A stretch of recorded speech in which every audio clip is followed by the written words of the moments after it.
What's up everyone and welcome back to the MMA Zone. Today, let's get started with Tom Aspinall predicts UFC champions in 2025. With 2024 coming to a close, a lot of pundits and fighters are being asked to predict who they think will be the UFC's champions in 2025. And before we continue, make sure to leave a like on the video to help support the channel. Recently, Tom Aspinall was asked to make his picks for the men's titles. And surprise, surprise, the rising star is predicting he will hoist the UFC's unified heavyweight title. 2024 saw several weight divisions receive new champions, some of which included the men's bantamweight, featherweight, welterweight, and middleweight divisions. So when Tom Aspinall was asked to make his picks, here's some of what he had to say. At flyweight, Aspinall picked Alexandre Pantoja to retain the title, since he noted that Islam Makhachev is no longer in the UFC. At bantamweight, Aspinall said, "It'd be between Merab and Umar, I think, next year. I don't know, this is an interesting fight, but I would back Merab, I think." For featherweight, the interim heavyweight champion stated, "Featherweight, I'd say Lerone Murphy will be getting up there this time next year, but I still don't think he'll win a title just yet. I think that'll probably be the year after. I think Ilia Topuria will still be the champion this time next year." Aspinall also picked both Islam Makhachev and Belal Muhammad to retain the crowns, and he also noted he believes people overlook the abilities of Belal. "I think Belal's massively underrated, and I think he's still going to be the champion next year." In the middleweight discussions, Aspinall had this interesting take. "I've picked against Dricus so many times and I'm not going to do it again. But I think to say Khamzat Chimaev is not going to be a champion this time next year is just silly, so I'm going to say Khamzat." When it came to light heavyweight, Aspinall ultimately could not pick between Alex Pereira and Magomed Ankalaev in terms of who will be the champion. "I think Alex Pereira. I don't know. I think he's got a tough fight with Magomed Ankalaev. I think that's a really tough fight, so I don't know in that one. I'm going to be on the fence. It's going to be one of them two." And as noted, when asked about heavyweight, naturally, Aspinall predicted he'll defeat John Jones to become the undisputed heavyweight king. What do you think of Aspinall's predictions, and do you think he's right? Let's move on to Leon Edwards versus JDM next. According to MMA reporter Benny P, Leon Edwards' next UFC opponent will be Jack Della Maddalena at UFC London. At the moment, it's all rumors, but Benny P has accurately reported all of JDM's fights in the past, and he's hearing that Leon Edwards versus JDM is the main event for UFC London. This is what he had to say on his YouTube channel. "I've been informed the last couple of days of some pretty exciting news with an update regarding Jack Della Maddalena's next fight. Now, I've broken or been informed about every Jack Della Maddalena fight. Literally just every fight. I broke Jack Della Maddalena versus Sean Brady when it was announced. I also announced Jack Della Maddalena versus Kevin Holland, Randy Brown as well, and Gilbert Burns. So I would say I've got pretty good sources when it comes to Jack Della Maddalena. And this is a very trusted source. This is what I've been told, that Jack Della Maddalena, because he's going to be fighting Leon Edwards at UFC London in March 27th, I believe this event will be. 22nd, sorry, not 27th. I don't know where I got that from. So March 22nd will be UFC Fight Night, Edwards versus Della Maddalena, more than likely or not. What are your thoughts on this fight? Let us know down in the comment section below.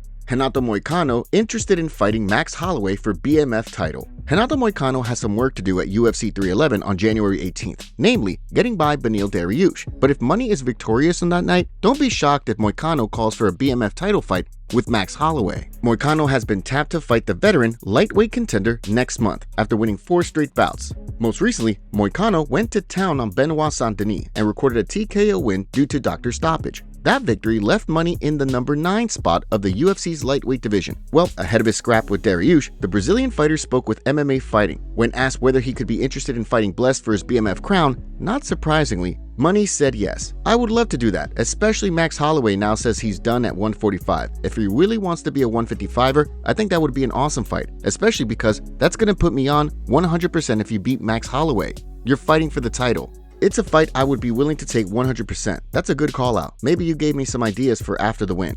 Of course, Holloway vs. Moicano is a scrap a lot of hardcore fans would leave their cousin's wedding to see. But given that Dana White revealed this past summer the UFC already had a plan for the BMF belt, it would be kind of surprising if Moicano was in the mix. The outspoken and charismatic fighter has definitely been building up his fan base in the last year or so. But is Moicano as big of a name yet as the other fighters who have competed for the belt? The likes of Nate Diaz, Jorge Masvidal, Dustin Poirier, Justin Gaethje, and Holloway? Probably not. But what do you think? Would you like to see Holloway defend the BMF belt against Moicano? And do you believe that could come next if Moicano defeats Dariush? Referee offers advice to Dana White and the UFC. Big John McCarthy has been working as a rules analyst during PFL broadcasts, and the legendary ref believes that the UFC could benefit from adding the role. Not only that, McCarthy has said he'll pick up the phone if the UFC was interested in bringing him on board. If you're an old school fan, you know that McCarthy was the referee for dozens of massive and historic fights before he retired from refereeing in 2018. In more recent years, McCarthy worked as a commentator and analyst for Bellator. Following the PFL's acquisition of Bellator, Big John has also worked as the aforementioned rules analyst, similar to what other leagues like the NFL have during their broadcasts. More recently, McCarthy spoke with MMA Junkie, and he said this while discussing whether he'd be interested in working as a rules analyst for the UFC. Absolutely. I don't know if the UFC would want me, but yeah, I could do it with the UFC, and I'm being honest, I think it's something the UFC needs. They have too many times that their commentators are unsure about what's going on or what should be done, and that's not their fault. Their commentators are there to explain the ins and outs of fighting to the fans. To sit there and expect them to know all the rules and what the mechanics of the referee is and what they need, they can't do that. So they have Dean Thomas kind of off to the side as the coach. I do think they need, and I'm not saying it's me, but they need somebody there to absolutely clear things up for the fans when they're in a situation when the time has been stopped, a foul has occurred or something like that, and gives the correct information about what's occurring and where they can go with what has happened. It's true that often the UFC broadcast team isn't entirely sure about a rule and whether the referee or officials made the right call. So McCarthy's comments here seem on point. McCarthy has been critical of the UFC's compensation model and how much revenue the promotion shares with its fighters. So given that, and because he worked for the UFC's competition, it'd be kind of surprising if he were added to the UFC broadcasts. But would you like to have McCarthy as a rules analyst on UFC broadcasts, or someone else in that role? Merab Dvalishvili talks about Umar Nurmagomedov fight. For weeks, Merab Dvalishvili repeatedly scoffed at the idea Umar Nurmagomedov deserved to be fighting for the bantamweight title. But now that the bantamweight champions booked to battle Nurmagomedov, Merab is conceding the undefeated fighter's pretty good. After Nurmagomedov defeated Corey Sandhagen by decision this past August, which extended his UFC record to 6-0, he began driving for a title shot hard. Merab, however, repeatedly argued that Umar has not done enough to warrant a shot yet. Ultimately, however, the two were signed to fight at UFC 311 January 18th. More recently, Merab sat down with Megan O'Leary from ESPN, and while discussing the upcoming bout, the new champion said this: "It's going to be a tough fight, a good fight. Of course, I'll be looking for a finish to win against a top opponent and change a 0-1 like a loss. That'll be good. I'm not fighting someone who is an easy opponent. It's Umar Nurmagomedov, so any win against him, I'll take it, doesn't matter. But not like a disqualification. Of course, I'll win good and I'll be happy." Merab's taken plenty of heat in recent years for his wrestling-centric style and for not finishing fights. While he's on a ridiculously impressive 11-fight winning streak, which includes victories over many of the planet's best bantamweights, he's only recorded one finish during that time. So if he does defeat Umar and stops him, it would be a massive feather in his cap. Despite the run Merab has been on,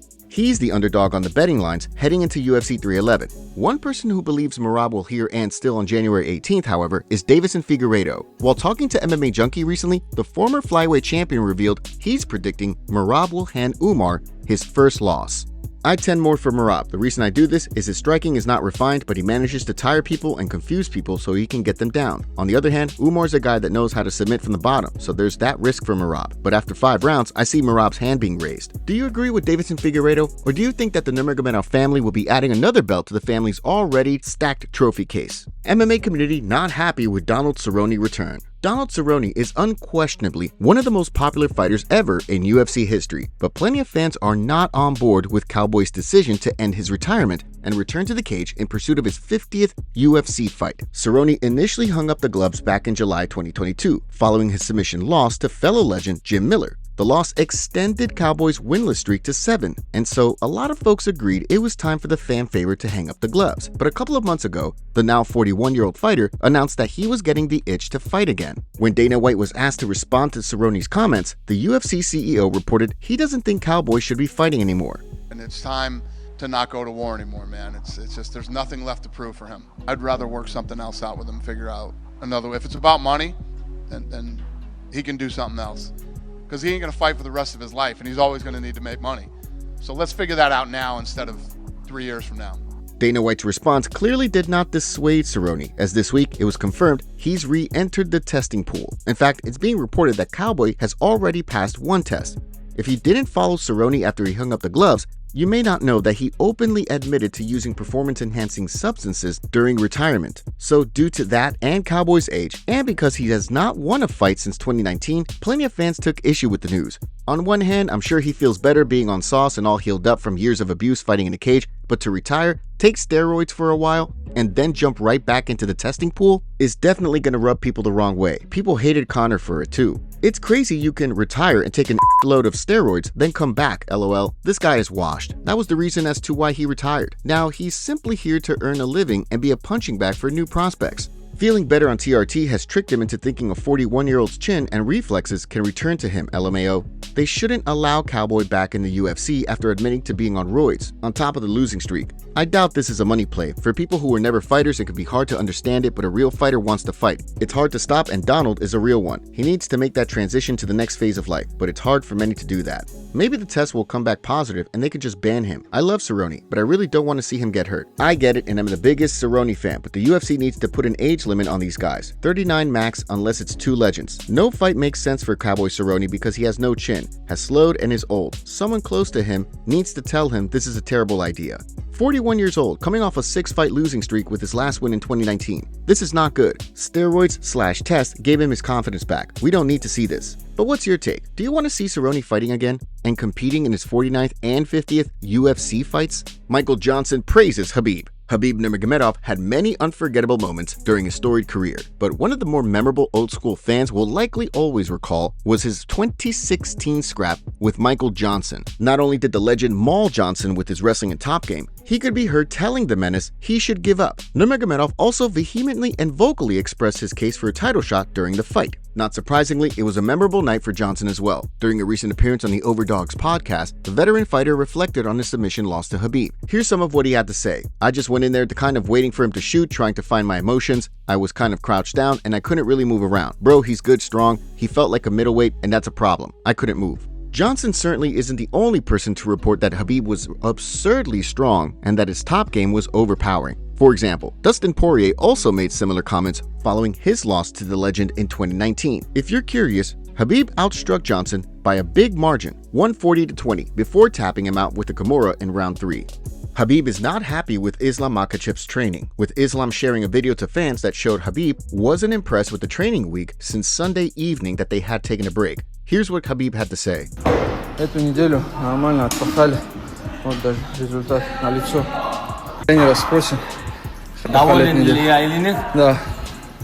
Честно? Да. 4. 4? А что надо сделать, чтобы 5 получить? Брат, в среду вечером отдохнули? Да. Ну? Нельзя было? Нет, конечно. Ой. Отдыхаем в воскресенье и суббота вечер.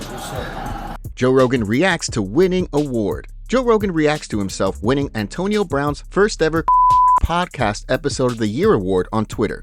Antonio Brown tweeted saying, podcast episode of the year, Joe Rogan and Donald Trump. Joe responded by writing, this is a great honor and the only award I've ever won that I care about.